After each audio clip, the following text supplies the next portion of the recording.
Jusqu'ici, on a vu comment importer des éléments dans notre media pool et vite fait comment trier nos rushs dans différents dossiers. Vous pouvez voir dans le volet à gauche de mon media pool que tout se situe dans le dossier master. Si je rajoute un dossier, que je l'appelle truc, ce nouveau dossier apparaît effectivement bien dans le dossier master. Ainsi, tout ce que je vais mettre dans le dossier master sera accessible dans mon projet, mais uniquement dans le projet que j'ai ouvert. Il existe cependant un type de dossier qui s'affranchit de toute notion de projet et qui va ainsi pouvoir être retrouvé dans chacun des projets que j'ai dans ma database. Ça s'appelle un Power Bin.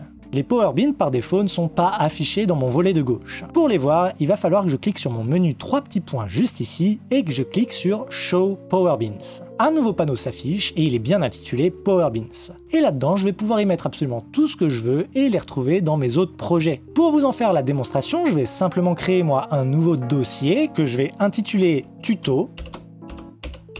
Et dans ce dossier tuto, je vais y mettre, mettons, l'un des rushs que j'avais importé dans mon projet. Alors allons-y, je prends le premier qui me vient, je le glisse dans tuto, et on voit bel et bien que j'ai mon rush dans ce dossier. Notez que pour faire cette manipulation, j'ai pas besoin de créer un nouveau projet, ni d'ouvrir un projet déjà existant. Là en l'occurrence, je suis sur un projet sans titre. Ça veut dire que techniquement le projet n'existe pas encore, j'ai pas encore fait CTRL S pour le nommer. Ce qui fait que lorsque je vais quitter ce projet, rien ne devrait être sauvegardé. Donc ce qu'on va faire, c'est quitter complètement DaVinci Resolve et ne pas sauvegarder le projet.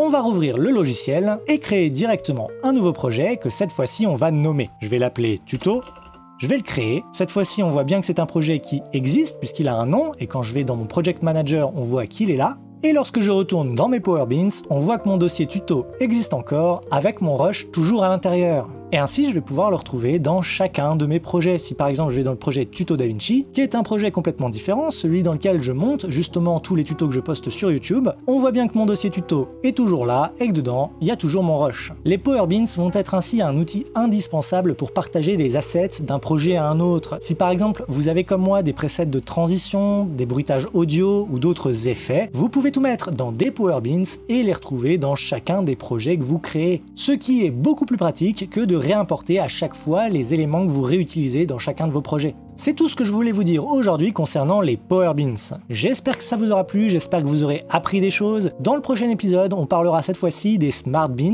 et de la gestion des métadonnées. Vous allez voir, c'est une étape quand même vachement importante et très pratique lorsqu'on fait du dérushage. Du coup, moi je vous dis bonne journée, bonne soirée, ciao!